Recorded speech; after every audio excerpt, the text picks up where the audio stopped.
Daripada mati di tangan lintah darat, di sini adalah surga. Istirahatlah dengan tenang. Bangkit.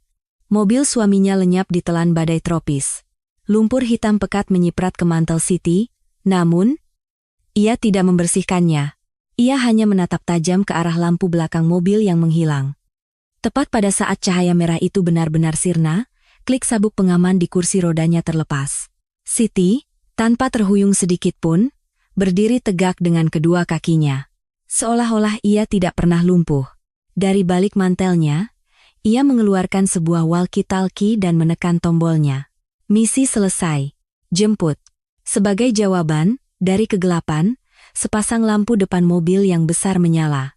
Bahkan saat cahaya itu menembus tirai hujan, Siti tidak gemetar sedikit pun. Karena balas dendamnya baru saja dimulai. Hanya suara angin dan hujan yang tersisa. Papan nama restoran di area istirahat yang terbengkalai itu terlepas separuh, berderit setiap kali angin menerpanya. Gesekan besi berkarat terdengar seperti rintihan panjang di tengah badai. Lantai parkiran tergenang air setinggi mata kaki, menyembunyikan garis-garis parkir. Jejak ban mobil yang lewat pun langsung terhapus oleh derasnya hujan, seolah tak pernah ada manusia di dunia ini. Siti Rahayu, 62 tahun. Mantel tipis yang dikenakannya di atas baju pasien nyaris tak berguna. Angin yang menusuk menembus kain dan meresap hingga ke tulang. Ujung-ujung jarinya mati rasa lebih dulu, dan kulit punggung tangannya pecah-pecah seperti kertas kering. Setiap kali ia menarik napas, selaput hidungnya terasa perih membeku. Napasnya yang putih langsung terkoyak oleh angin bahkan sebelum sempat terbentuk. Siti masih mencengkeram sandaran tangan kursi rodanya. Logam dingin bersuhu 20 derajat Celcius itu menempel lekat di kulitnya. Rasanya kulitnya akan terkelupas jika ia melepaskannya. Tetapi ia juga tak punya tenaga untuk menarik tangannya. Jadi, Siti tidak melepaskannya. Sebaliknya, ia perlahan memasukkan tangannya yang lain ke dalam saku mantel. Ujung jarinya meraba sebuah sudut plastik kecil dan berhenti di atasnya. Di dalam saku, seberkas cahaya merah kecil menggelitik ujung jarinya. Cahaya itu tidak padam. Cahaya yang menandakan alat perekam itu masih aktif, seolah bernapas dan memberikan kehangatan halus. Siti tidak mengangkat kepalanya. Angin menghantamkan butiran hujan ke wajahnya, bulu matanya basah kuyup dan kelopak matanya terasa berat. Meski begitu, ujung jarinya tetap di dalam saku. Ia menekannya sekali lagi untuk memastikan, cahaya merah kecil itu terasa lebih panas daripada dinginnya kematian di sekelilingnya. Sebuah SUV berhenti tepat di depannya. Mesinnya menderu pelan, dan suara embusan AC dari dalam mobil samar-samar terdengar. Jendela mobil turun sekitar 5 cm. Sehembus udara hangat mengalir keluar dan menyentuh pipi Siti, hanya sekilas. Angin dingin kembali merebut tempat itu. Bagian yang baru saja merasakan kehangatan kini terasa lebih dingin. Tempat di mana kehangatan dirampas selalu membeku 2 kali lebih dingin. Bambang Hartono, 65 tahun. Duduk di kursi pengemudi, ia membetulkan syalnya. Tangannya berada di atas setir kulit yang hangat. Bintik-bintik penuaan di punggung tangannya terlihat sangat jelas. Bambang hanya menjulurkan kepalanya keluar dari jendela. Tubuhnya tidak pernah keluar dari mobil. Bukan karena takut udara hangat AC keluar, melainkan karena takut udara dingin menyentuh tubuhnya. Bambang berpura-pura mengusap wajahnya. Entah air mata atau air hujan, wajah Siti dan Bambang sama-sama basah, tapi apa artinya itu semua? Suara Bambang terdengar bercampur dengan deru angin. Siti, daripada mati di tangan lintah darat, di sini adalah surga. Bambang bahkan tertawa kecil. Istirahatlah dengan tenang. Lagi pula, apa yang bisa kau lakukan? Kau mau apa? Sebelum kalimat itu selesai, Bambang menambahkan satu kalimat lagi dengan ketus. Orang itu kalau dari muda tidak berpendidikan, sampai tua pun kelihatan. Keras kepala saja. Tidak punya dasar, makanya sampai akhir tidak sadar juga. Angin menajamkan kata-kata itu, dan menancapkannya dalam-dalam ke gendang telinga Siti. Siti hanya mengangkat kepalanya sedikit. Alih-alih meneteskan air mata, ia hanya mengedipkan matanya sekali untuk menyingkirkan air hujan di bulu matanya. Bibirnya terkatup rapat, dan darah merembes dari sudut bibirnya yang pecah. Siti tidak mengeluarkan tangannya dari saku. Ujung jarinya masih berada di atas cahaya merah alat perekam itu. ponsel Bambang bergetar. Getarannya merambat melalui setir, membuat bahu Bambang sedikit tersentak. Nada sambung yang singkat terdengar, lalu suara seorang wanita menyembur keluar. "Mas, masih di sana?" Belum selesai juga, Bambang mencengkeram setir lebih erat. Tanpa memandang Siti, ia bergumam melalui celah jendela. Sebentar lagi selesai. Saat itulah, untuk pertama kalinya, Siti menatap lurus ke mata Bambang.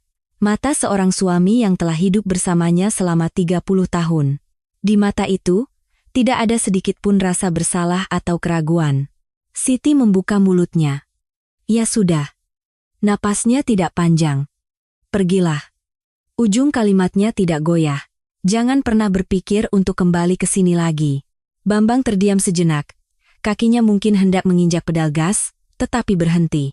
Namun, ponsel di atas setir kembali bergetar, dan Bambang, bahkan tanpa sempat menaikkan jendela sepenuhnya, menginjak pedal gas.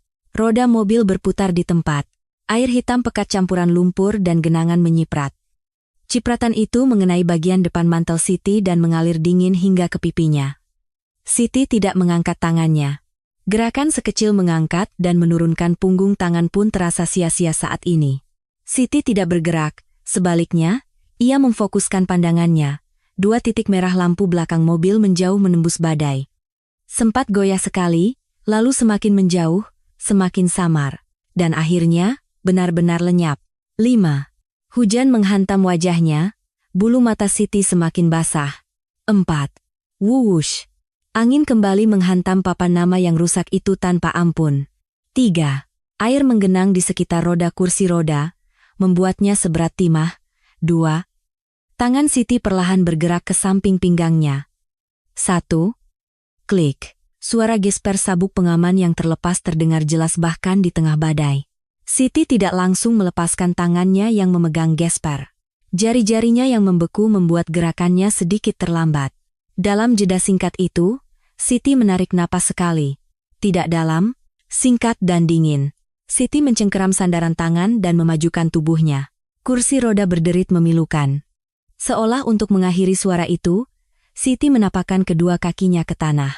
Lantai aspal yang licin karena lumut dan air membuat telapak kakinya tersentak. Alih-alih tergelincir, Siti menguatkan 10 jari kakinya. Ujung mantelnya tersingkap oleh angin dan menyentuh kakinya. Lututnya diluruskan, tidak langsung lurus, sempat berhenti sejenak, lalu sekali lagi. Siti berdiri. Kursi roda itu tertinggal di sampingnya, tampak kesepian. Siti menatapnya sejenak, lalu menendangnya pelan dengan ujung kakinya. Tidak keras, hanya mendorongnya. Roda itu berputar sia-sia di atas genangan, miring ke samping, lalu ambruk tanpa daya. Siti memastikan suara itu lalu memalingkan wajahnya. Sudah tidak perlu lagi. Suaranya tidak keras. Suara yang tak masalah jika terbawa angin. Siti mengeluarkan perangkat yang tampak seperti walkie-talkie model lama dari balik mantelnya. Tangannya telanjang, tanpa sarung tangan, ujung jarinya pucat pasi. Tangan itu meraba-raba mencari tombol. Kekuatan saat menekannya tidak goyah. Saat tombol ditekan, suara statis singkat terdengar lebih dulu. Siti tidak berbicara panjang. Misi selesai. Jeda sejenak. Jawaban tidak langsung datang. Sebaliknya, dari balik gedung area istirahat yang terbengkalai, sebuah cahaya terang menyala. Lampu depan mobil. Badai hujan tampak pecah menjadi warna putih saat terkena cahaya itu, seolah dunia terbalik menjadi terang benderang sejenak. Sebuah limusin hitam meluncur maju. Suara roda menggilas genangan terdengar pelan, dan saat mobil berhenti, terasa bobot berat yang mantap. Pintu terbuka, udara hangat mengalir keluar, musik klasik terdengar sangat samar. Dan hingga ia melangkah masuk ke dalam kehangatan itu, Siti tidak pernah gemetar sama sekali. Tepat saat Siti hendak melangkah, ponselnya bergetar. Getaran singkat yang kuat sekali di dalam mantelnya. Di layar, tertulis nomor pribadi. Sebuah pesan singkat muncul. Buku besar asli sudah dibakar. Gagal diamankan. Alis Siti sedikit berkedut. Bibirnya tidak terbuka, napasnya tidak terengah. Siti tidak mematikan layar ponselnya. Jarinya berhenti sejenak di atas layar. Jeda itu tidak lama. Hanya cukup untuk menarik napas sekali. Siti memasukkan ponsel itu ke saku dalam mantelnya. Ia menapakkan kakinya ke ambang pintu limusin. Udara hangat menyelimuti pergelangan kakinya. Siti memegang pegangan pintu di dalam, merasakan kehalusan logam di ujung jarinya. Tepat sebelum pintu tertutup, Siti menekan tombol walkie-talkie-nya lagi. Hajar. Pintu tertutup. Duk. Suara udara hangat di dalam mobil yang tersegel sepenuhnya. Begitu pintu tertutup, dunia berubah. Suara angin setajam silet lenyap, digantikan oleh melodi klasik yang lembut memenuhi telinga. Udara di dalam mobil tidak hanya hangat, tapi nyaman. Dari suhu di bawah 20 derajat ke 24 derajat Celcius. Perbedaan suhu yang drastis itu membuat kulit Siti yang membeku mulai terasa seperti ditusuk-tusuk jarum. Ibu Ketua, Anda telah bekerja keras. Meskipun sekat antara kursi pengemudi dan kursi penumpang tidak diturunkan, suara tenang Pak Budi terdengar melalui intercom. Bersamaan dengan itu, sebuah nampan berisi handuk hangat dan secangkir teh disodorkan dari kursi depan. Pak Budi tidak menoleh ke belakang. Setelah lebih dari 10 tahun mengabdi, ia tahu lebih baik dari siapapun bahwa Siti tidak suka orang lain melihatnya dalam keadaan berantakan. Siti mengambil handuk hangat itu. Uap putih mengepul. Tanpa melihat cermin, ia menyeka wajahnya. Lumpur yang mengering di pipi, air hujan yang menggumpal di bulu mata. Handuk itu langsung berubah menjadi hitam. Seolah-olah ia sedang menyeka hinaan selama 3 tahun terakhir. Cek GPS. Suara Siti kering. Bahkan tanpa menyesap teh hangat, ia langsung menyalakan monitor di depannya. Saat layar menyala, sebuah titik merah berkedip di atas peta hitam. Itu adalah SUV milik Bambang. Melaju kencang di jalan tol menuju Jakarta. Mereka sudah membuka sampahnya. Saya putar rekaman percakapan mereka ke speaker. Bersamaan dengan ucapan Pak Budi, suara-suara bercampur statis keluar dari speaker monitor, suara-suara yang akrab sekaligus memuakan. Sayang, tapi apa benar-benar tidak akan ketahuan? Bagaimana kalau polisi melakukan pencarian? Suara Dewi Lestari bergetar, tetapi bukan karena takut, melainkan karena kegembiraan. Suara tawa Bambang menyusul. Tenang saja. Dengan cuaca seperti ini, dalam 3 jam dia akan mati karena hipotermia. Kalau besok pagi kita lapor orang hilang, polisi juga akan mengira dia tersesat saat jalan-jalan. Lagi pula, nenek tua itu kan kakinya lumpuh. Siti berhenti saat hendak mendekatkan cangkir teh ke bibirnya. Kakinya lumpuh. Saat kata-kata itu menusuk telinganya, ingatan akan hari itu 3 tahun lalu melintas seperti petir. Lokasi kecelakaan lalu lintas. Mobilnya ringsek separuh, dan kaki Siti terjepit di antara dashboard. Darah mengaburkan pandangannya, membuat dunia tampak merah. Dalam kesadarannya yang memudar, Siti melihat suaminya, Bambang, berlari mendekat. Ia mengira Bambang akan memanggil ambulans sambil menangis. Tapi tidak. Alih-alih memeriksa keadaan Siti, Bambang merangkak ke bawah mobil yang ringsek.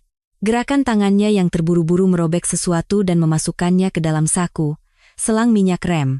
Tepat sebelum kelopak mata Siti tertutup, ekspresi lega di wajah Bambang. Untunglah. Buktinya sudah hilang. Wajah itu tidak pernah Siti lupakan. Bahkan untuk sehari pun, selama 3 tahun. Ibu Ketua, Anda tidak apa-apa? Suara Pak Budi membuat Siti tersadar.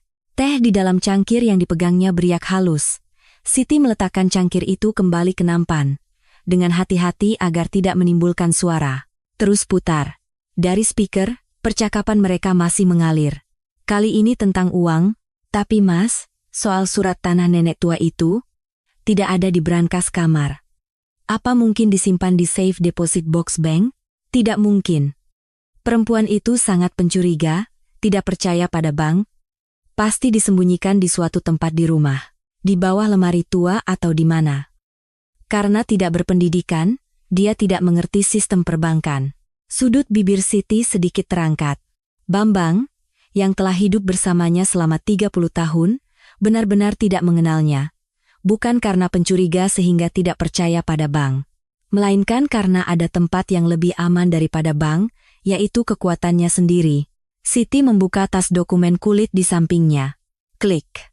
Di dalam tas, alih-alih tumpukan uang tunai, terdapat buku-buku besar yang sudah usang dan penuh catatan. Sampulnya kosong, tetapi begitu halaman pertama dibuka, tertera stempel merah yang jelas. Koperasi Simpan Pinjam Siti Rahayu. Ia bukan ibu rumah tangga biasa. Ia adalah pemain besar di pasar pinjaman informal di Tanah Abang, yang dijuluki Bunda Emas. Hutang sebesar 30 miliar rupiah yang dipinjam Bambang dari luar dengan alasan modal usaha. Bambang tidak pernah membayangkan bahwa sumber dana itu adalah istrinya sendiri. Ibu ketua, ada yang perlu saya laporkan. Suara Pak Budi terdengar lebih rendah dari biasanya. Sorot matanya yang terlihat dari kaca spion tampak tajam. Mengenai buku besar rahasia yang dibawa oleh Bambang Hartono. Kami kira sudah dibakar, ternyata tidak. Tangan Siti berhenti. Buku besar rahasia. Itu bukan sekadar catatan transaksi pinjaman Siti. Itu adalah semacam polis asuransi yang berisi kelemahan para pejabat dan pengusaha yang dikelola oleh Siti. Jika itu bocor, bukan hanya bisnis Siti, tetapi juga nyawanya bisa terancam. Pesan gagal diamankan itu. Benar, Bu. Dia cukup cerdik. Sepertinya sayang untuk dibakar begitu saja. Dia berencana menjualnya kepada geng ular kobra di Tanjung Priok. Harganya 3 miliar. Siti tertawa sinis. Belum cukup dengan 50 miliar uang asuransi yang akan didapatnya setelah membunuh istrinya, ia juga berniat menjual nyawa istrinya. Sungguh serakah seperti binatang buas. Waktu transaksi malam ini jam 10 di sebuah gudang tua di Pelabuhan Sunda Kelapa. Dia pura-pura menuju Jakarta, lalu akan keluar melalui jalan tol lingkar luar. Siti memeriksa jam tangannya. Pukul 20.40. Dari sini ke Jakarta Utara, secepat apapun, butuh waktu 1 jam 30 menit. Tidak ada waktu untuk lari ke Jakarta, lapor polisi, dan sebagainya. Jika polisi terlibat, buku besar itu akan disita sebagai barang bukti, dan rahasia Siti akan terbongkar. Ini bukan masalah yang bisa diselesaikan dengan hukum. Ini adalah masalah yang harus diselesaikan dengan kekuatan. Siti melemparkan sandal pasien yang dikenakannya. Ia menarik tas belanja yang tergeletak di sudut lantai limusin. Di dalamnya, ada sepasang sepatu bot kulit hitam mengkilap dan setelan jas. Waktunya menanggalkan baju pasien dan mengenakan seragam tempur. Batalkan panggilan ke polisi. Suara Siti terdengar seperti baja. Terasa Pak Budi langsung mencengkeram setir dengan erat. Putar balik. Kita ke Priok. Baik, Bu. Limusin itu berputar balik dengan kasar. Ban mobil menggaruk aspal basah, menimbulkan jeritan tajam. Mobil sempat oleng, tetapi Siti, tanpa bergerak sedikit pun, menaikkan resleting sepatunya. Suara resleting yang naik terdengar dingin, seperti suara magasin yang dimasukkan ke dalam senjata. Siti menatap tajam titik merah di monitor. Mobil Bambang sudah melewati gerbang tol dan menambah kecepatan. Tancap gas. Kalau kita terlambat sedetik pun darinya, kau yang akan kupecat, Budi. Jangan khawatir, Bu. Saya akan potong waktu 20 menit. Mesin limusin itu meraung. Di atas jalanan basah yang gelap, 2 mobil mulai berpacu menuju tujuan yang berbeda. Satu menuju keserakahan, satu menuju penghakiman. Dan di ujungnya, menanti malam di mana hanya satu orang yang bisa bertahan hidup. Pelabuhan Sunda Kelapa, gudang nomor 88.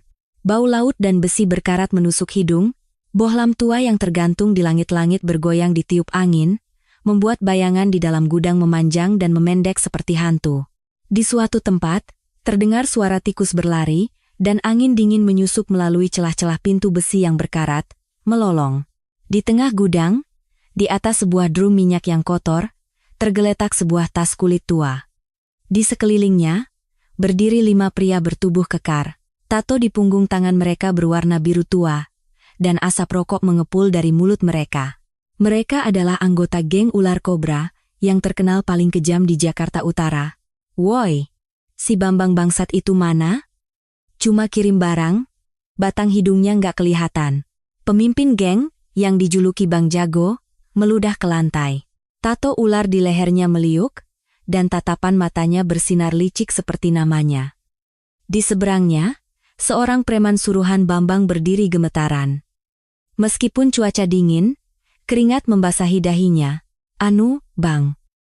Pak Bambang ada urusan mendadak, jadi saya disuruh konfirmasi uangnya dan serahkan barangnya. Atas isyarat Bang Jago, salah satu anak buahnya membuka tas di atas drum. Uang tunai 3 miliar dalam gepokan uang 100 ribuan.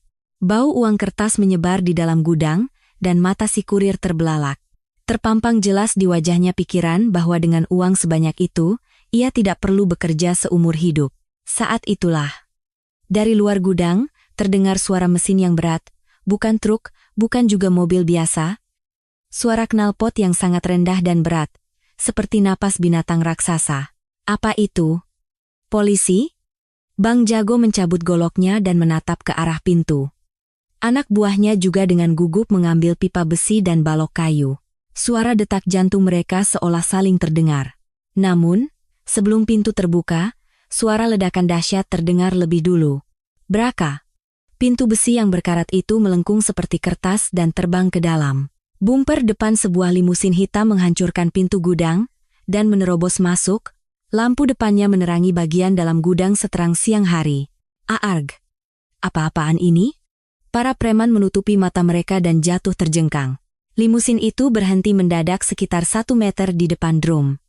Bau ban terbakar menusuk hidung. Pintu pengemudi terbuka, dan Pak Budi turun. Bertubuh tinggi besar 185 cm dengan setelan jas rapi, tetapi otot-otot lengannya yang terlihat di bawah lengan kemeja yang digulung tampak menonjol. Tanpa berkata apa-apa, ia membuka pintu penumpang belakang. Tok, tok. Suara hak sepatu menggema di lantai gudang. Para preman menelan ludah. Yang turun dari mobil bukanlah seorang pria. Seorang wanita parubaya dengan setelan hitam dan mantel tersampir di bahunya. Kang Siti Rahayu. Ia berjalan tegap seolah tidak membutuhkan kursi roda. Di satu tangannya, ia memegang tongkat, tetapi bukan untuk menopang, melainkan digenggam erat seperti senjata. Siapa kau, Nek? Teriak Bang Jago sambil mengacungkan goloknya. Siti, sebagai jawaban, hanya menunjuk tas buku besar di atas drum dengan dagunya. Aku datang mengambil barangku. Suaranya datar. Datar dan dingin seperti es di danau musim dingin. Bang Jago tertawa terbahak-bahak seolah tidak percaya. Hah? Nenek ini sudah gila? Hei, bereskan. Dua anak buahnya berlari ke arah Siti dengan pipa besi.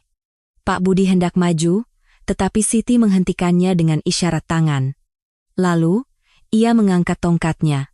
Buk! Dengan suara tumpul, preman yang berlari di depan jatuh tersungkur seolah kehabisan napas.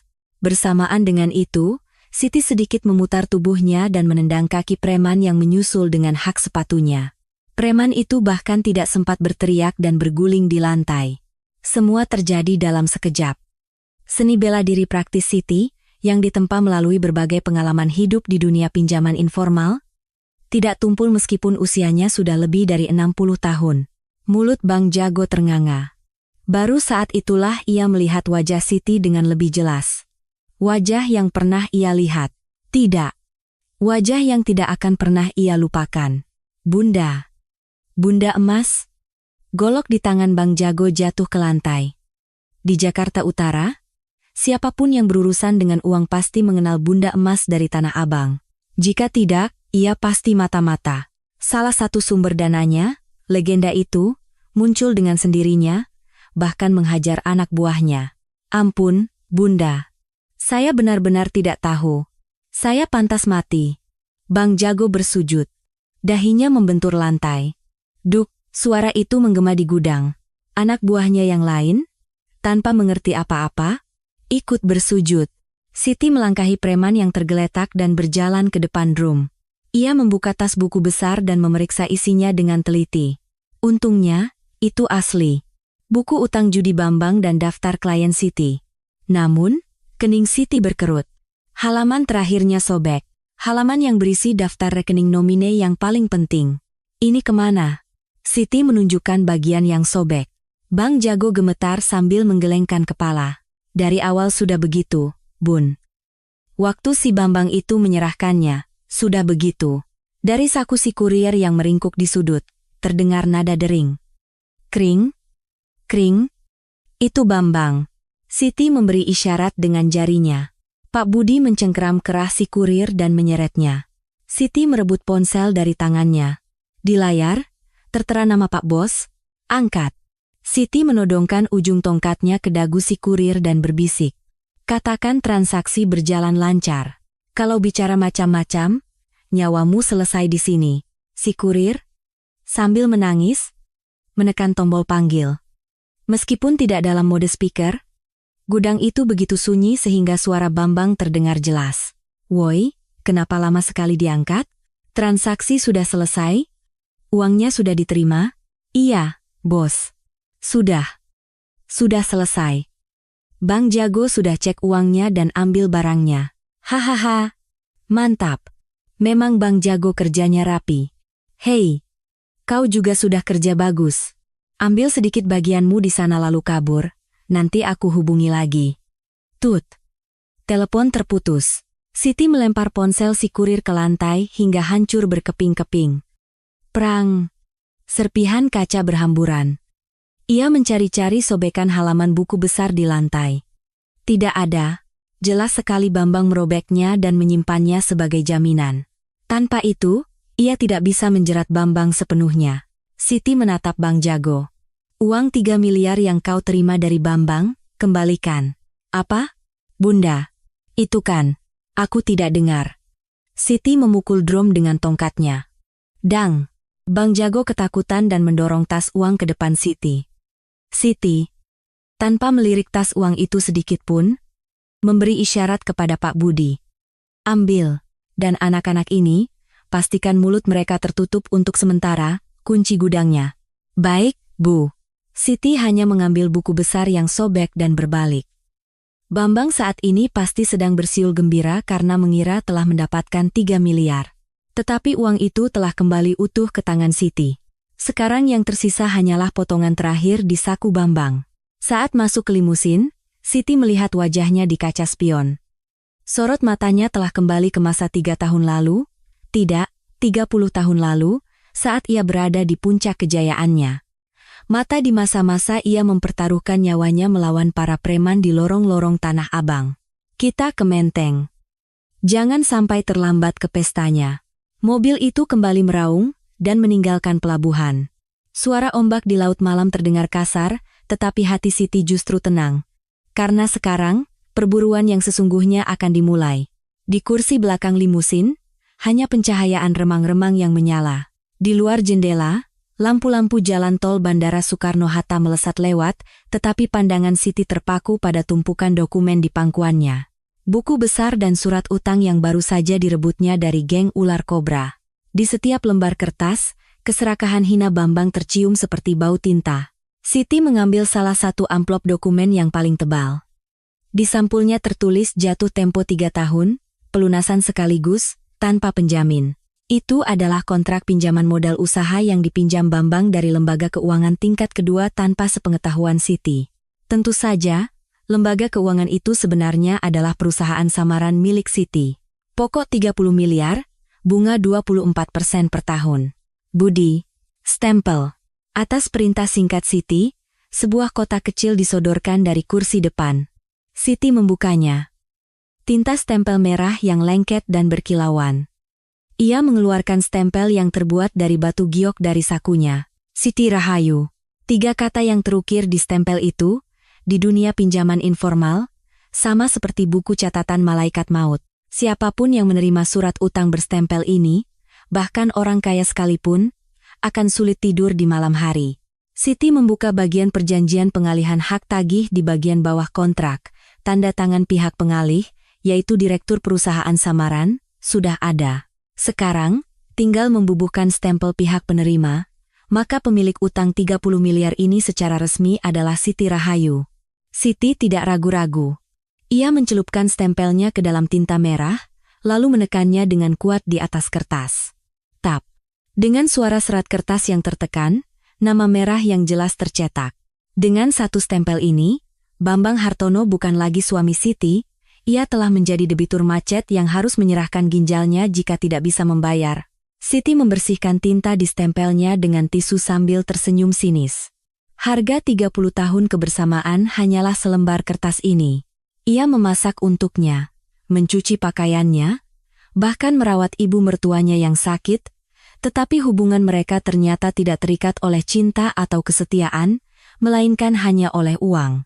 Terasa getir, tetapi sekaligus lega. Karena sekarang, Tali kekang untuk menjerat binatang itu ada di tangannya. Berapa lama lagi sampai tujuan? 20 menit, Bu. Sudah masuk kawasan Sudirman. Siti menurunkan sedikit jendelanya. Angin malam Jakarta yang sejuk masuk dan mengacak-acak rambutnya yang mulai memutih. Di kejauhan, di seberang jalan, terlihat gemerlap lampu malam menteng, berkilauan seperti kotak perhiasan yang tumpah. Di suatu tempat di antara cahaya itu, ada penthouse miliknya. Saat ini, Bambang dan Dewi pasti sedang menikmati pesta paling bahagia di dunia, mengira Siti telah mati, di rumahku, meminum minumanku, mengenakan pakaianku. Budi, apa tema pakaian pesta hari ini? Bambang Hartono mengenakan setelan jas buatan Italia yang ibu hadiahkan. Dewi Lestari mengenakan mantel bulu milik ibu. Alis Siti bergetar. Pakaianku, rumahku, minumanku, semua yang didapat dari darah dan keringat Siti. Tetapi pemiliknya justru dibuang di gunung. Dan tikus-tikus berpesta pora sebagai tuan rumah. Rasanya seperti api membakar di dalam dadanya. Siapkan. Siti melepaskan mantel yang dikenakannya di atas baju pasien. Ia mengambil pakaian baru yang tergantung di gantungan baju limusin. Bukan setelan hitam, melainkan gaun sutra mewah berwarna merah darah dan jaket yang serasi. Pakaian yang dibelinya 3 tahun lalu untuk merayakan ulang tahun pernikahan ke-30, tetapi tidak pernah sempat dikenakan karena kecelakaan malam itu. Pakaian yang masih berlabel dan tersimpan di dalam lemari. Hari ini, ia akan mengenakan pakaian itu untuk menghadiri pemakaman suaminya. Tidak, pestanya. Siti memoles lipstik sambil menatap cermin. Bibirnya yang pucat berubah menjadi merah menyala. Riasan matanya tajam, bibirnya tegas. Sosok istri yang sakit dan sekarat di area istirahat tidak ada lagi. Di dalam cermin, yang ada hanyalah bunda emas di masa kejayaannya saat menguasai Tanah Abang. Pihak asuransi sudah diatur waktunya. 5 menit sebelum tiba di penthouse, pesan akan dikirim ke ponsel Bambang Hartono. Bagus. Siti mengeluarkan ponselnya dan membuka aplikasi CCTV ruang tamu penthouse. Dunia di layar adalah dunia yang berbeda. Bambang memegang botol whisky seperti mikrofon dan bernyanyi, sementara Dewi, mengenakan mantel bulu kesayangan Siti, berputar-putar menari. Di atas meja, sisa kue dan kulit buah berserakan. Perang. Di layar, terlihat Bambang tidak sengaja memecahkan vas kristal seharga 30 juta rupiah. Tetapi, ia bahkan tidak membersihkannya dan berjalan menginjak pecahan itu sambil tertawa. Tangan Siti menggenggam ponselnya seolah hendak menghancurkannya. Buku-buku jarinya memutih. Sudah sampai, Bu. Limusin itu meluncur masuk ke tempat parkir bawah tanah sebuah apartemen mewah. Pak Budi membuka pintu mobil. Siti turun dengan sepatu hak tinggi merahnya. Tidak ada tongkat, tidak ada kursi roda. Hanya kedua kakinya yang ditempa oleh dendam yang menopangnya. Di depan lift. Siti hendak menekan tombol, tetapi berhenti. Ia memeriksa penampilannya sekali lagi di cermin. Sempurna. Untuk seorang tamu tak diundang yang kembali dari kematian, penampilannya terlalu mewah dan mengintimidasi. Ting. Lift tiba. Pintu terbuka, dan Siti masuk, jarinya menekan tombol lantai tertinggi, PH, penthouse. Setiap kali angka di lift naik, detak jantung Siti justru semakin tenang. Lantai 60, kolmekymmentä, 40. Sebentar lagi, surga mereka akan berubah menjadi neraka. Siti menggenggam amplop dokumen di tangannya sekali lagi.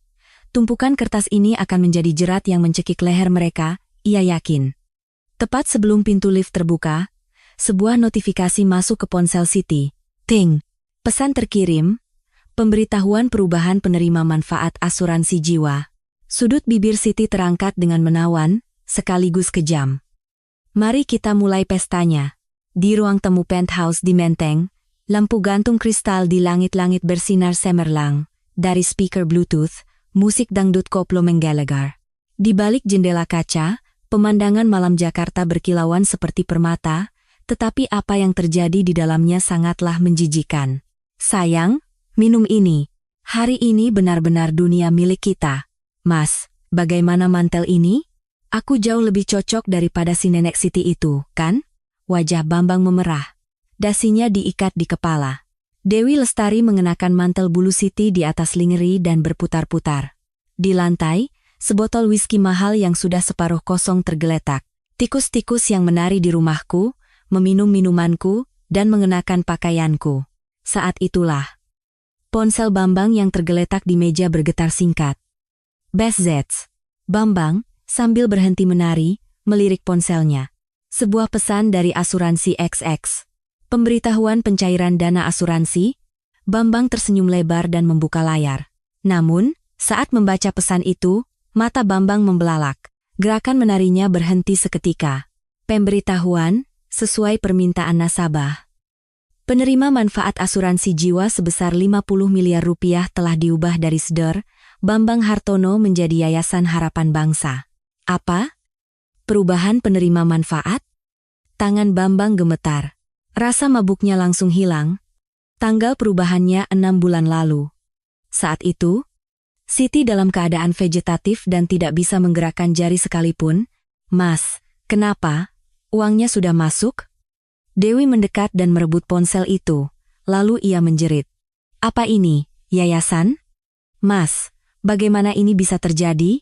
Musik masih berdentum, tetapi di antara mereka berdua, suasana menjadi dingin. Bambang menjambak rambutnya dan berteriak. Aku tidak tahu. Pasti ada kesalahan sistem. Besok akan kuurus. Tepat pada saat itu. Tit, tit, tut. Suara kunci pintu digital terdengar menembus musik. Bukan suara alarm karena salah memasukkan kata sandi. Melainkan suara kata sandi yang benar dimasukkan dengan ritme yang sangat akrab. Bambang dan Dewi serentak menoleh ke arah pintu depan. Orang yang tahu kata sandi rumah ini hanya 3. Bambang, Dewi, dan Siti Rahayu yang hari ini mereka tinggalkan di gunung. Siapa itu? Petugas keamanan? Bambang dengan gugup mengambil tongkat golf dan berjalan terhuyung-huyung ke arah pintu. Tetapi suara kunci pintu yang terbuka terus berlanjut. Suara tombol bintang terakhir ditekan. Tiit. Kunci terbuka. Suaranya terdengar dingin. Seperti tuas eksekusi yang ditarik. Kriet. Pintu depan yang berat terbuka. Lampu sensor di koridor menyala, dan bayangan hitam yang membelakangi cahaya memanjang ke ruang tamu. Bukan satu orang, seorang wanita berbusana merah, diapit oleh 2 pria bertubuh kekar. Bambang menjatuhkan tongkat golfnya. Duk, tang. Ia tidak bereaksi terhadap suara tongkat golf yang jatuh. Orang yang berdiri di depannya jelas adalah Siti Rahayu.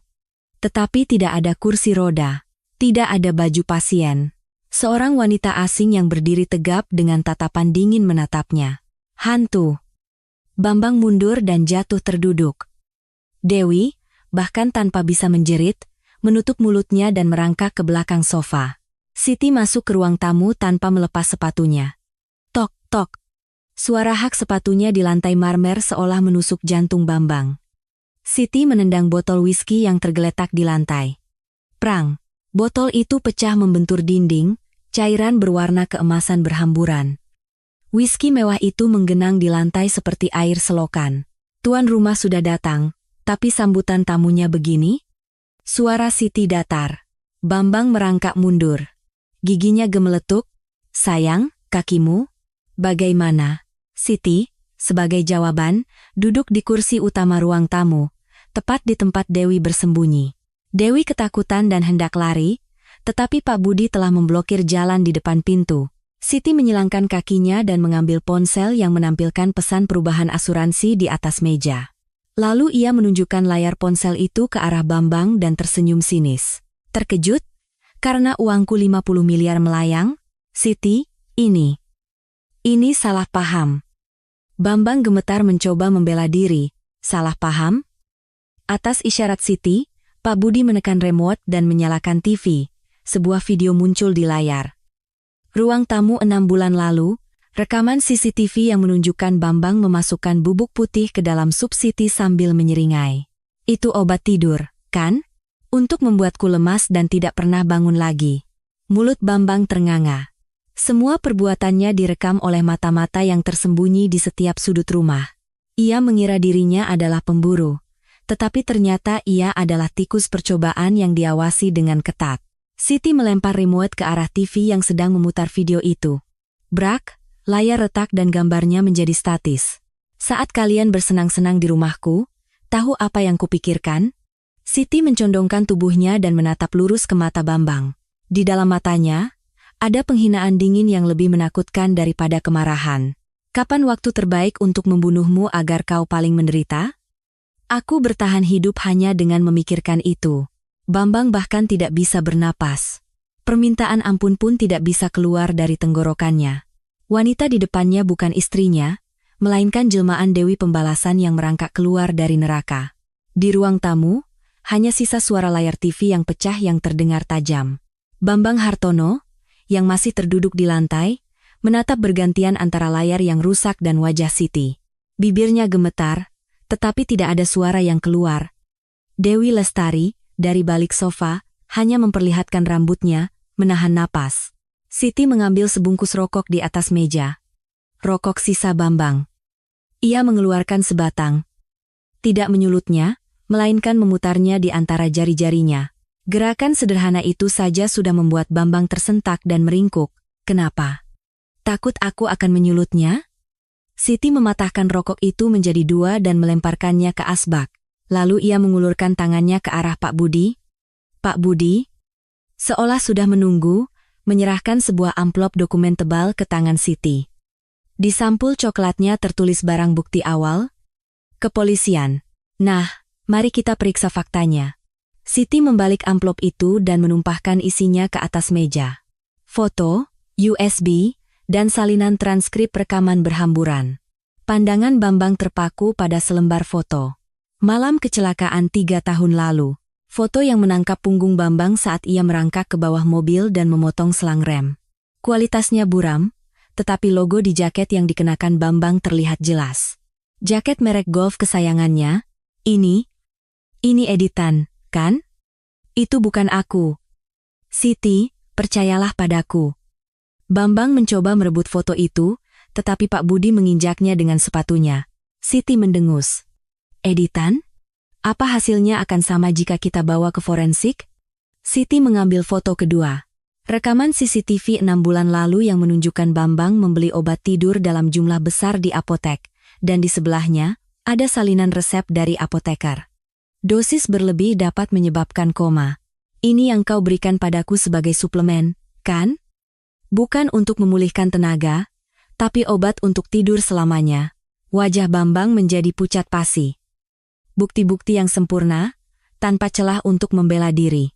Ia mengira telah melakukan kejahatan sempurna, tetapi ternyata ia hanya boneka di telapak tangan Siti. Saat itu, Dewi yang bersembunyi di balik sofa bangkit. Ia menangis dan merangkak ke depan Siti, berlutut dan mengatupkan kedua tangannya. Kak, Bu, saya benar-benar tidak tahu. Saya hanya melakukan apa yang disuruh Mas. Pak Bambang. Saya kira saya hanya perawat. Perawat? Siti bertanya balik dengan nada tak percaya. Perawat mengenakan pakaian pasien dan tidur dengan suami pasien di kamar utama? Ternyata ada banyak jenis perawat, ya? Siti mengeluarkan bukti ketiga. Sebuah alat perekam. Saat tombol putar ditekan, suara tajam Dewi terdengar. Mas, kalau dia mati, uang asuransinya kita bagi 2, ya kan? Aku sudah ada incaran apartemen di Pondok Indah, nih. Cepat selesaikan. Wajah Dewi menjadi seputih kertas. Mulutnya ternganga, tetapi tidak ada suara yang keluar. Siti mematikan alat perekam dan mengangkat dagu Dewi dengan jarinya. Tatapan dinginnya seolah menembus mata Dewi. Kau sengaja menyiramkan air panas ke tanganku saat aku pura-pura tidak sadar, kan? Untuk melihat apakah aku bereaksi. Siti menunjukkan punggung tangannya. Bekas luka bakar kemerahan yang masih samar terlihat. Rasa sakit hari itu bukan hanya karena kulit yang terbakar, tetapi karena kepedihan harus menahannya tanpa menunjukkan reaksi. Dewi menundukkan kepalanya dan terisak. Maaf? Saya salah. Minta maaflah pada hakim nanti. Tapi hakim juga mungkin tidak akan percaya padaku. Siti mengalihkan pandangannya kembali ke Bambang. Bambang kini tampak pasrah, menundukkan kepalanya. Tetapi matanya masih bergerak liar. Naluri bertahan hidup yang licik untuk mencari celah melarikan diri. Baik, anggap saja aku yang melakukan semuanya. Terus kenapa? Kita ini suami istri. Apa kau akan tenang jika aku masuk penjara? Bambang mengangkat kepalanya dengan kurang ajar. Dan kalau aku masuk penjara, kita akan cerai. Kalau aku ajukan gugatan harta Gonogini, setengah hartamu akan jadi milikku. Kita sudah hidup bersama 30 tahun, masa tidak ada kontribusi? Mari kita selesaikan secara hukum. Coba saja. Siti tertawa sinis. Manusia ini benar-benar hanya memikirkan uang sampai akhir.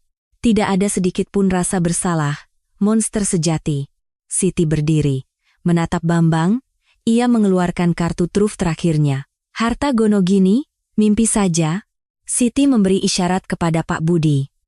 Pak Budi mengeluarkan tumpukan dokumen lain dari tasnya. Buku besar utang 30 miliar yang asli, yang direbutnya dari geng ular kobra di pelabuhan tadi. Dan di halaman depannya, stempel merah yang baru saja dibubuhkan Siti di mobil tampak jelas. Kreditur. Siti Rahayu. Siti melempar buku besar itu ke wajah Bambang. Kertas-kertas berhamburan di atas kepala Bambang.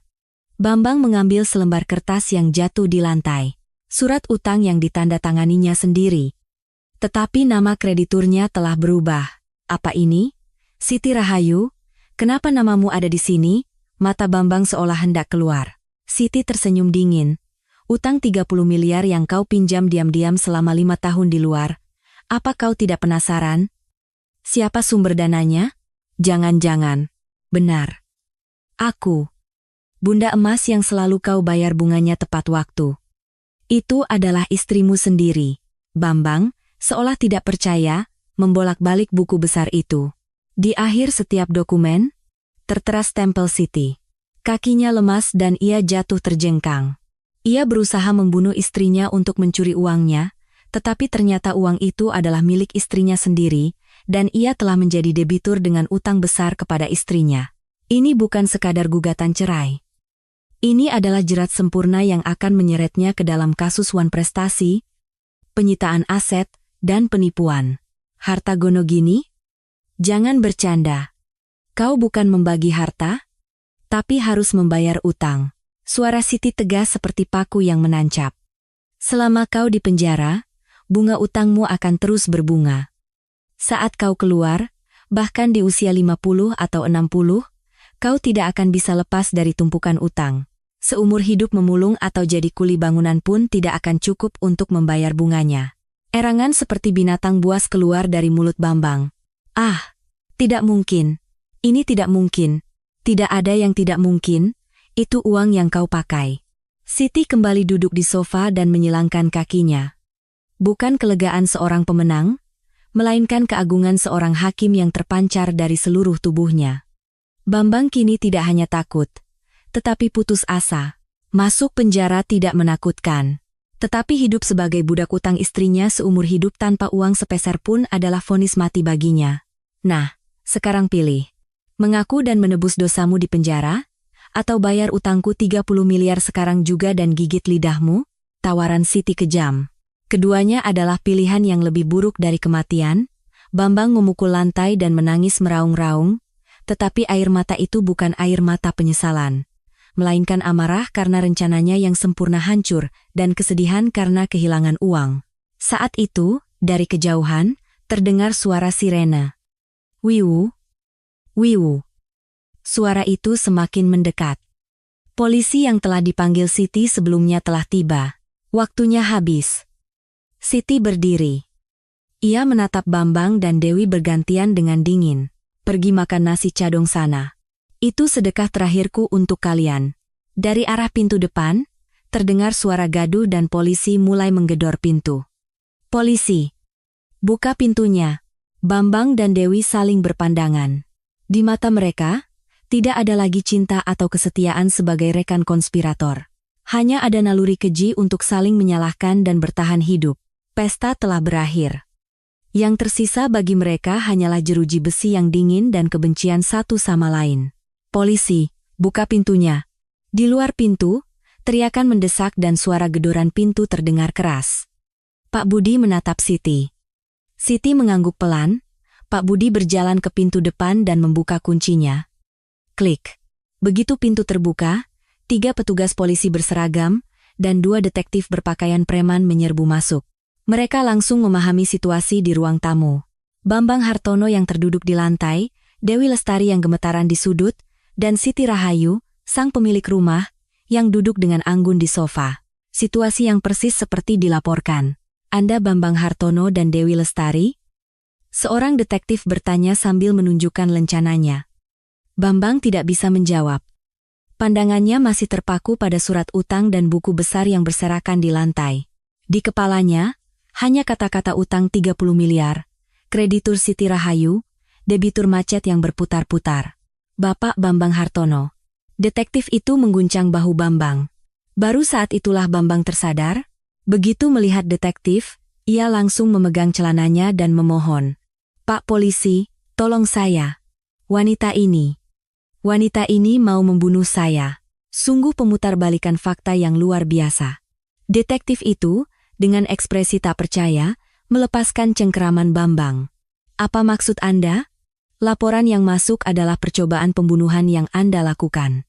Anda dituduh menelantarkan istri Anda, Ibu Siti Rahayu. Bukan. Itu salah paham. Saya mengirimnya untuk berobat. Ya, berobat? Di tempat yang udaranya bagus. Bambang meracau membela diri. Siti mendengus melihat tingkahnya. Tadi sesumbar soal harta gono gini, sekarang di hadapan aparat, ia menjadi begitu pengecut, sungguh memalukan. Pak Detektif, ini barang buktinya. Pak Budi menyerahkan amplop dokumen dan alat perekam yang telah disiapkan Siti.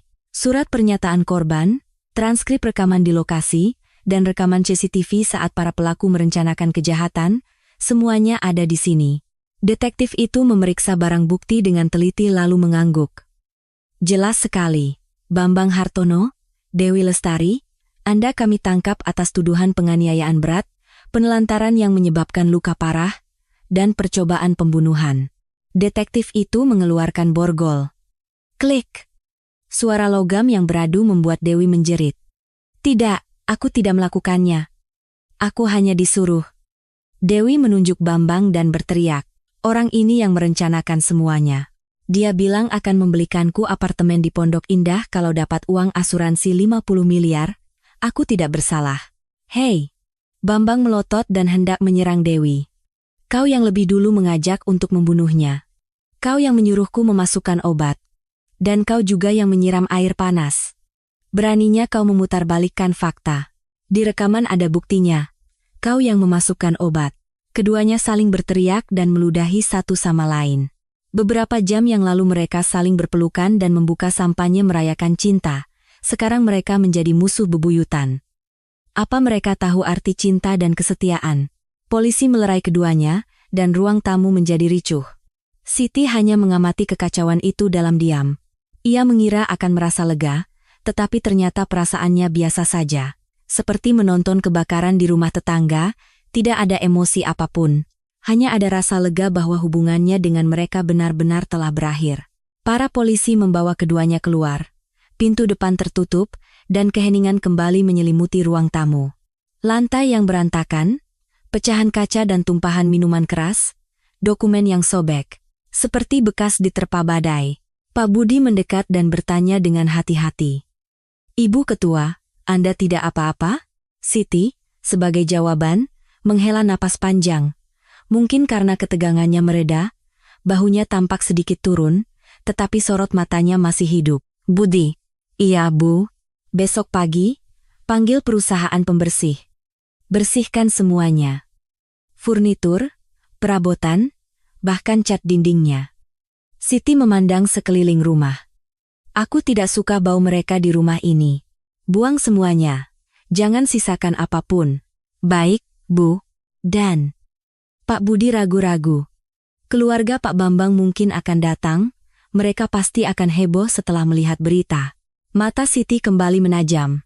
Biarkan mereka datang. Aku sudah menunggu. Mereka hidup mewah dengan uangku. Kan? Sekarang saatnya mereka memuntahkannya kembali. Panggil semua orang tua dan adik-adiknya. Balas dendam Siti belum berakhir. Ia tidak berniat berhenti hanya pada Bambang. Keluarga yang menjadi sandarannya, orang-orang di sekitarnya yang ia pameri kekayaan, semua yang berhubungan dengan Bambang akan ia cabut sampai ke akarnya. Ah, Dan hubungi pengacara. Siti menambahkan, siapkan gugatan cerai, tuntut ganti rugi semaksimal mungkin. Aku akan mengambil setiap sen terakhir. Pak Budi menundukkan kepalanya. Siti berjalan ke jendela. Pemandangan malam menteng terhampar di bawahnya. Lampu-lampu gemerlap berkilauan seperti permata. Tetapi di mata Siti, cahaya itu terasa dingin. Ia menatap pantulan wajahnya di kaca jendela. Penampilan mewah dengan gaun merah, tetapi di dalamnya, tersimpan kesedihan seorang wanita berusia 62 tahun yang terluka. Uang bisa membalaskan dendam, tetapi tidak bisa mengganti 30 tahun yang telah berlalu. Waktu yang ia korbankan hingga rambut hitamnya memutih, hingga buku-buku jarinya menebal. Masa muda yang hilang, cinta yang dikhianati. Kekosongan itu tidak akan bisa diisi oleh 30 miliar, bahkan 300 miliar sekalipun. Tetapi Siti tidak menangis. Menangis sekarang tidak akan mengubah apapun, ia menelan air matanya dan kembali mengenakan topeng bunda emas. Untuk bertahan hidup, ia harus kuat. Tidak lagi bergantung pada siapapun, hanya pada kekuatannya sendiri.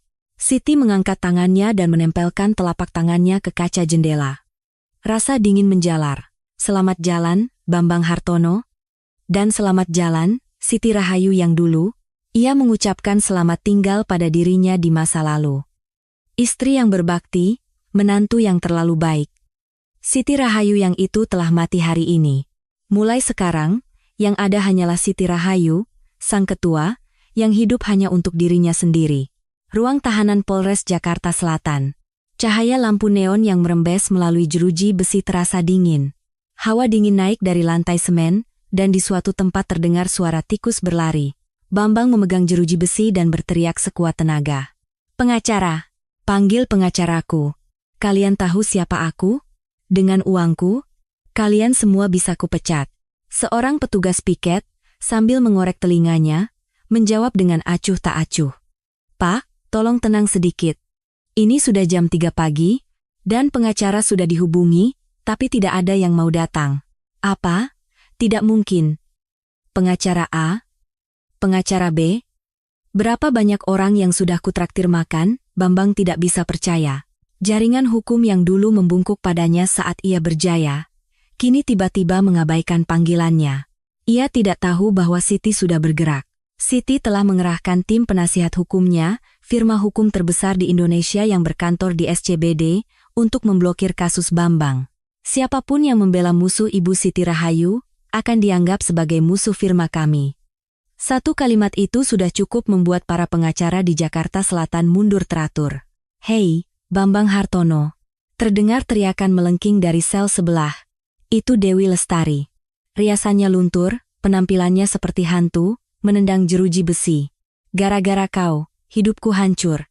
Bukannya dapat 50 miliar, malah masuk penjara. Tanggung jawab.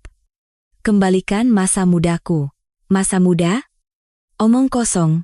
Kau yang menggodaku duluan. Beraninya kau memutarbalikkan fakta. Di rekaman ada buktinya. Kau yang memasukkan obat. Keduanya saling meludahi dan bertengkar di antara jeruji besi. Beberapa jam yang lalu mereka saling memeluk dan berciuman. Kini mereka menjadi musuh bebuyutan. Hanya ada lolongan binatang buas yang menunjukkan sifat aslinya. Keesokan paginya, media gempar. Wajah Bambang terpampang besar di berita utama portal berita nasional. Eka eksklusif. Pengusaha 300 miliar ditipu istri yang pura-pura lumpuh untuk ungkap kejahatannya. Mengejutkan. Suami dan selingkuhan berkonspirasi menelantarkan istri demi klaim asuransi 50 miliar. Breaking news. Bunda emas Siti Rahayu gugat suami atas utang 30 miliar. Kolom komentar meledak.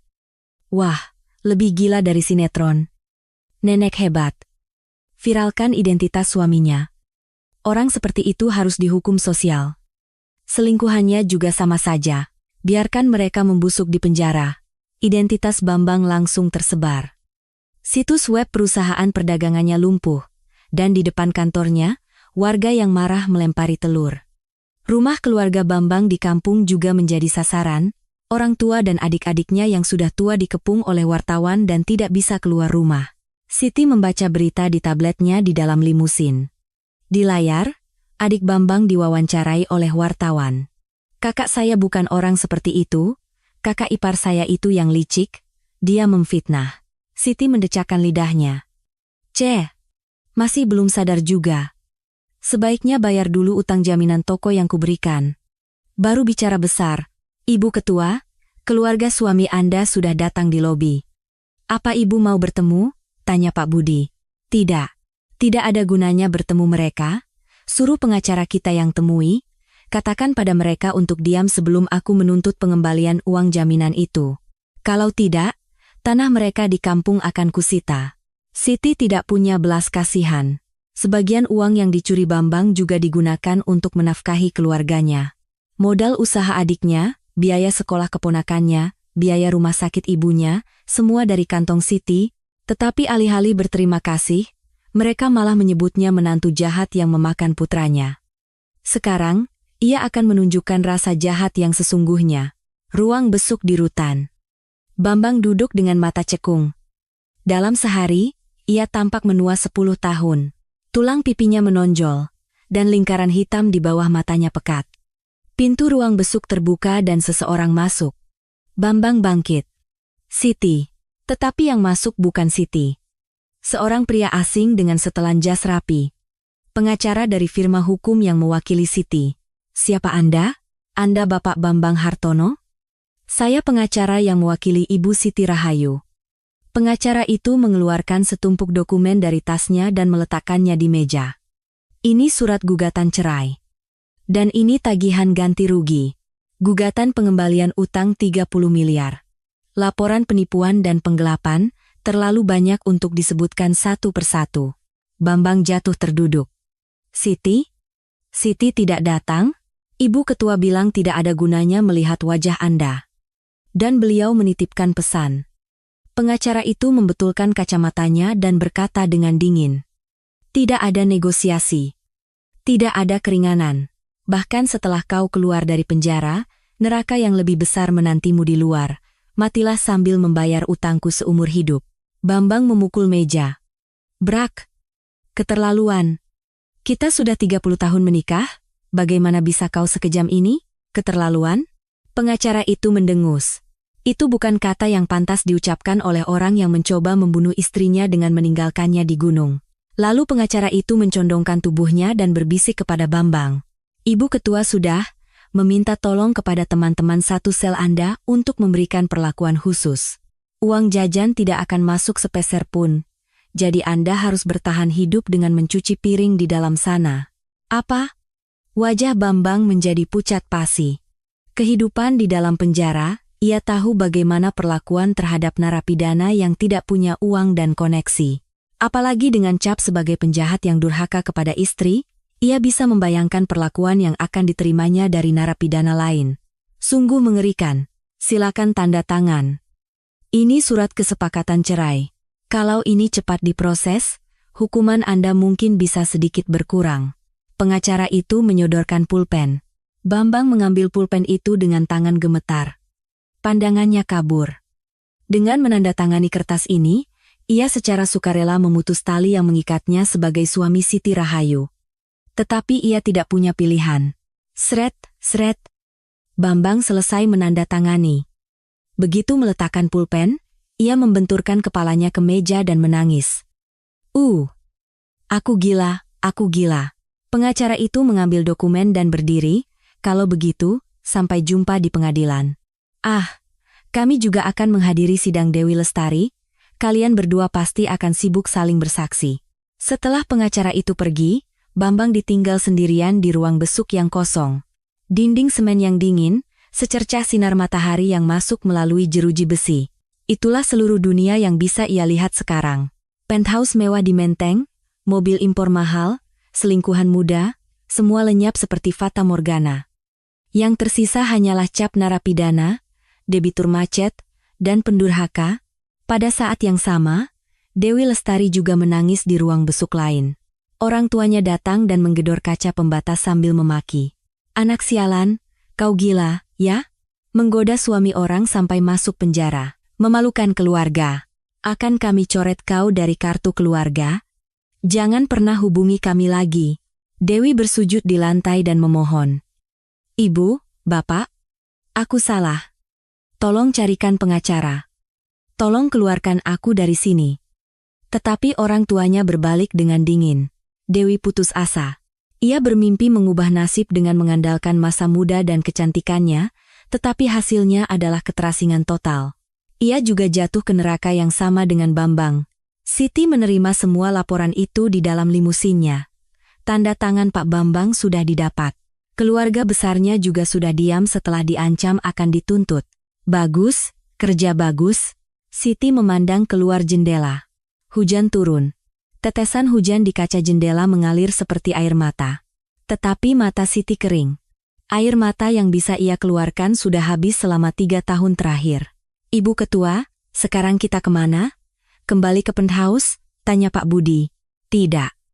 Siti menggelengkan kepala. Jual rumah itu. Buang semua perabotan dan isinya. Jual dalam keadaan kosong. Apa? Maksud ibu penthouse? Iya. Aku sesak napas kalau masuk ke sana. Baunya membuatku tidak tahan. Siti tegas. Ia tidak ingin lagi memiliki ruang yang penuh dengan kenangan. Tidak. Mimpi buruk bersama Bambang. Lalu kemana? Ke hotel. Untuk sementara aku akan tinggal di sana sambil mencari rumah baru. Lalu Siti berhenti sejenak. Tanah di puncak, buat kembali rencana pengembangannya. Baik. Maksud ibu lahan bekas area istirahat itu? Iya. Ratakan tempat itu dan bangun yang baru. Sesuatu yang menggunakan namaku? Mata Siti berbinar. Balas dendam telah berakhir. Sekarang saatnya bukan untuk menghancurkan, melainkan untuk membangun. Mengubah tanah yang terbuang, tempat di ambang kematian itu, menjadi ruang harapan. Itulah hadiah dan penyembuhan sejati yang Siti berikan pada dirinya sendiri, ia percaya. Baik, Bu. Akan saya siapkan. Limusin itu menembus hujan menuju hotel. Siti merebahkan sandaran kursinya dan memejamkan mata. Untuk pertama kalinya setelah sekian lama, ia merasa nyaman, seperti seorang aktor yang beristirahat di belakang panggung setelah drama yang melelahkan berakhir, ia tertidur lelap. Dalam mimpinya, ia tidak lagi menggunakan kursi roda. Ia berlari dengan kedua kakinya di padang rumput yang luas. Bebas. Sangat bebas. Selama seminggu, berita didominasi oleh kisah Bambang Hartono dan Dewi Lestari. Sidang dengan juri warga ditetapkan. Kejaksaan, mempertimbangkan beratnya kasus dan kemarahan publik, memutuskan untuk menggelar sidang dengan partisipasi publik. Ini berarti warga Indonesia akan menjadi juri dan menghakimi dosa mereka. Pada hari persidangan, Salan, Pengadilan Negeri Jakarta Pusat penuh sesak. Wartawan, YouTuber, dan warga yang marah mengepung gedung pengadilan. Saat bus tahanan tiba, telur dan tepung terigu menghujani bus itu. Orang jahat, kau pikir bisa hidup enak setelah membunuh istrimu? Orang seperti itu harus dibuka wajahnya. Buka maskernya. Bambang dan Dewi, dengan kepala tertunduk, digiring oleh petugas ke ruang sidang. Rambut Bambang telah memutih separuh dalam beberapa hari, dan pakaian tahanannya tampak longgar karena badannya kurus, pipi tirus dan tulang pipi menonjol. Ia tampak seperti orang yang berbeda. Dewi juga, dengan wajah pucat tanpa riasan, gemetar ketakutan, suasana di ruang sidang tegang. Kursi pengunjung penuh, dan Siti duduk di barisan paling depan, di kursi korban. Ia tidak menggunakan kursi roda, melainkan duduk tegap dengan setelan jas rapi. Saat Bambang masuk, matanya bertemu dengan mata Siti. Ia terkejut dan membuang muka. Tatapan mata istrinya terlalu dingin dan berwibawa, ia tidak sanggup menatapnya. Jaksa membacakan dakwaan. Percobaan pembunuhan, penelantaran yang menyebabkan luka parah, penipuan, penggelapan. Setiap kali satu tuduhan dibacakan, desahan terdengar dari kursi pengunjung. Pihak pembela mencoba berargumen dengan alasan gangguan jiwa dan tindakan spontan, tetapi tidak berhasil. Bukti yang diajukan Siti terlalu sempurna. Pemeriksaan saksi korban akan dimulai. Atas ucapan hakim, Siti maju ke mimbar saksi. Ia tidak gemetar. Memegang mikrofon, dengan suara jelas, ia bersaksi tentang 3 tahun yang seperti neraka. Suami saya tidak melihat saya sebagai istri, melainkan sebagai mesin uang, atau lebih tepatnya, mesin yang rusak. Saat saya terbaring pura-pura vegetatif selama 6 bulan, mereka merayakan kematian saya di samping saya dengan sampanye. Setiap kali kesaksian Siti berlanjut, para juri mengusap air mata atau mengepalkan tangan. Bambang tidak bisa mengangkat kepalanya, dan Dewi hanya terisak. Terakhir, Siti berkata kepada hakim dan juri, "Saya berdiri di sini bukan untuk balas dendam. Saya berdiri untuk keadilan. Saya berharap tidak akan ada lagi kejadian di mana keluarga ditinggalkan karena uang. Saya mohon hukuman yang setimpal." Saat Siti menundukkan kepalanya, tepuk tangan membahana dari kursi pengunjung. Hakim pun tampak terharu menatap Siti. Hasilnya sudah bisa ditebak. 9 juri, semuanya memutuskan bersalah. Dan vonis hakim pun dijatuhkan. Terdakwa Bambang Hartono divonis 15 tahun penjara. Terdakwa Dewi Lestari divonis 7 tahun penjara. Tok, tok, tok. Palu hakim menggema di ruang sidang. 15 tahun. Mengingat usia Bambang sudah 65, ia baru bisa keluar saat berusia 80 tahun. Dan setelah keluar pun, yang menantinya hanyalah utang 30 miliar. Praktis, ini adalah hukuman seumur hidup. Tidak. 15 tahun? Hakim, ini keterlaluan. Bambang meraung dan mengamuk, tetapi ia dilumpuhkan oleh petugas dan diseret keluar. Dewi pingsan di tempat. Siti menyaksikan pemandangan itu sampai akhir. Ia mengira akan merasa lega, tetapi ternyata perasaannya biasa saja. Seperti menonton kebakaran di rumah tetangga, tidak ada emosi apapun. Hanya ada rasa lega bahwa hubungannya dengan mereka benar-benar telah berakhir. Saat keluar dari pengadilan, wartawan mengerumuni Siti. "Ibu Ketua, sepatah kata. Bagaimana perasaan Anda? Apa ada niat untuk memaafkan suami Anda?" Siti mengenakan kacamata hitamnya dan menjawab singkat. "Pengampunan adalah urusan Tuhan. Saya manusia, jadi saya selesaikan secara hukum."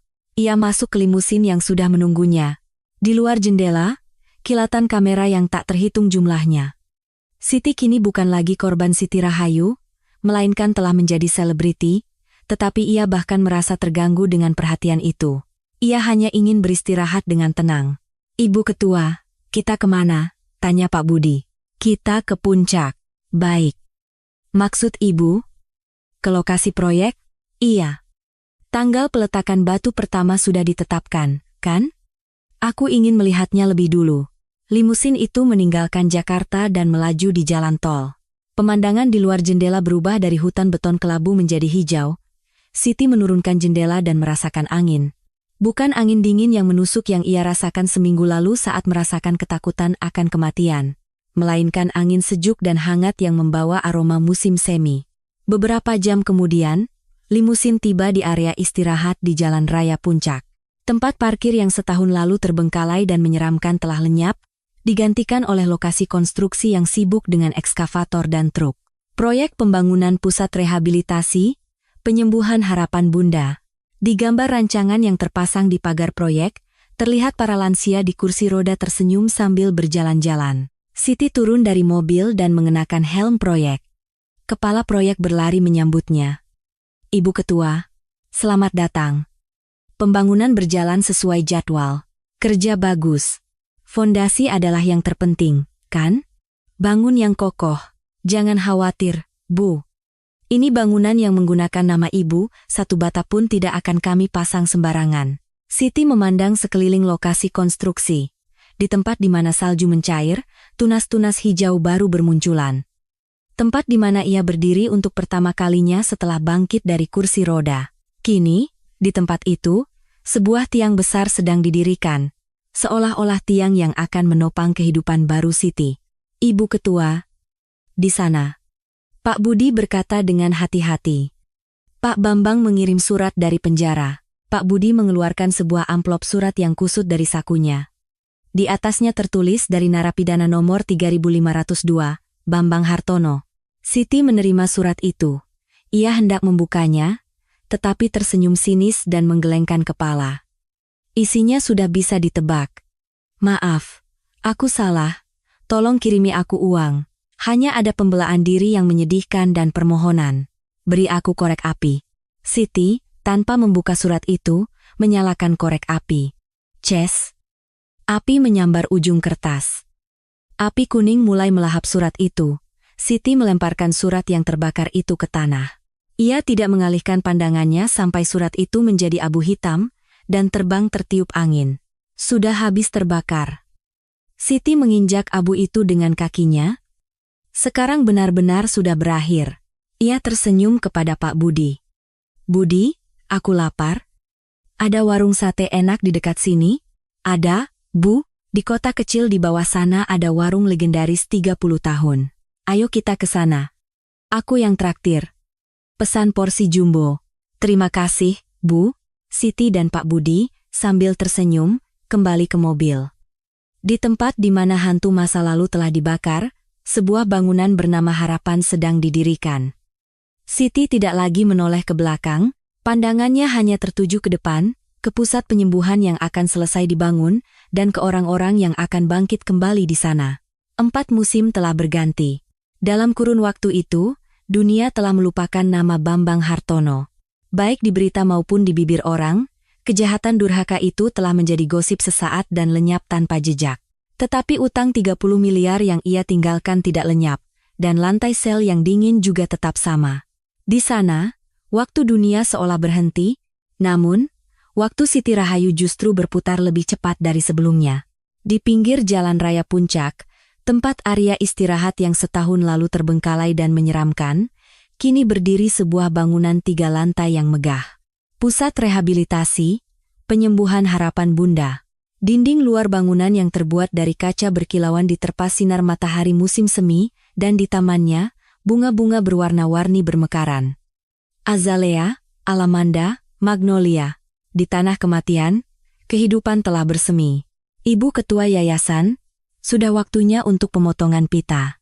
Seorang staf wanita muda dengan tanda pengenal kepala pusat berlari mendekat. Siti, yang sedang duduk di bangku, bangkit. Ia tidak lagi menggunakan kursi roda. Tongkat pun tidak ada. Dengan setelan jas berwarna krem cerah dan syal di lehernya, penampilannya tampak 10 tahun lebih muda. Punggungnya tegap, dan langkahnya penuh semangat. Baik, ayo kita ke sana.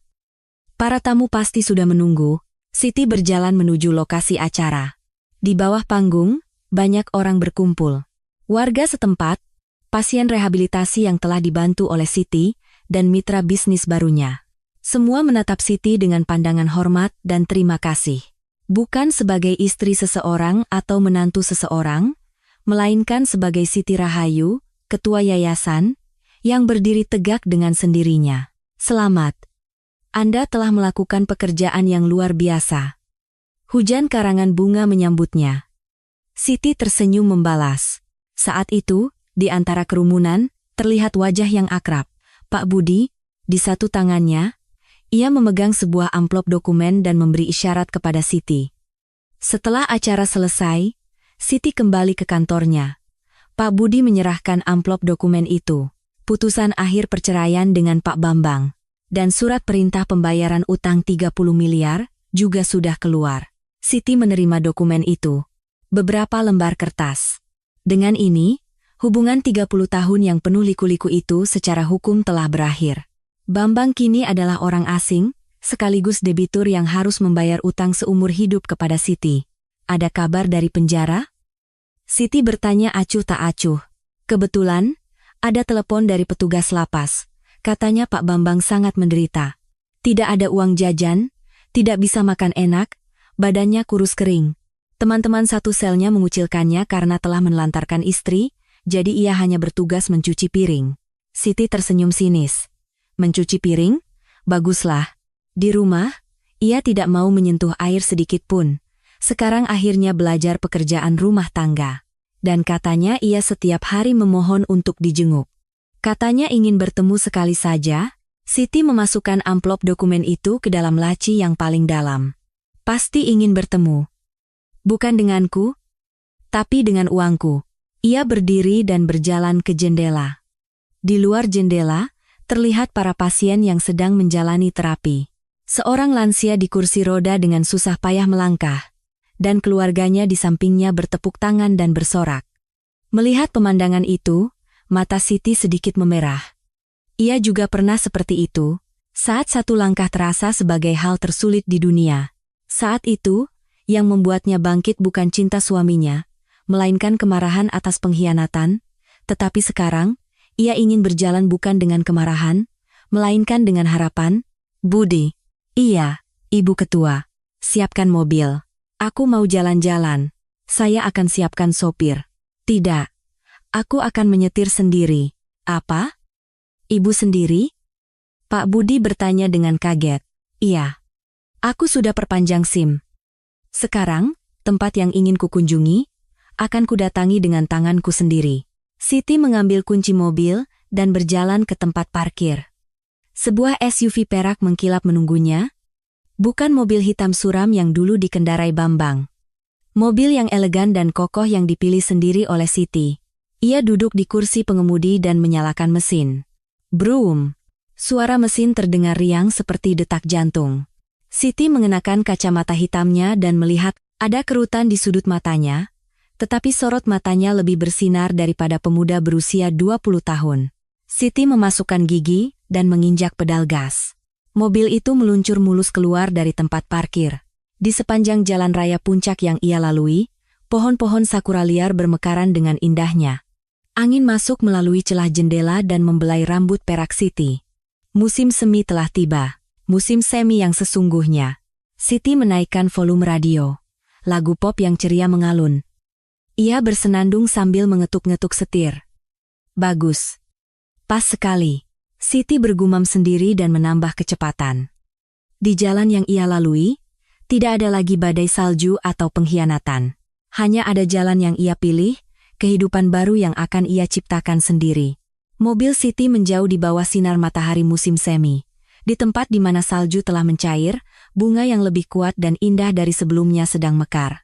Bagaimana kisah Ibu Siti hari ini? Apakah hati Anda yang sesak menjadi lega? Dan jika Anda ingin mendukung musim semi baru Ibu Siti, jangan lupa tekan tombol suka dan berlangganan. Satu suka dari Anda bisa menjadi sinar matahari musim semi yang hangat yang mencairkan musim dingin seseorang yang dingin dan sepi. Saya akan kembali dengan kisah yang lebih menyentuh dan melegakan. Sampai jumpa di episode berikutnya.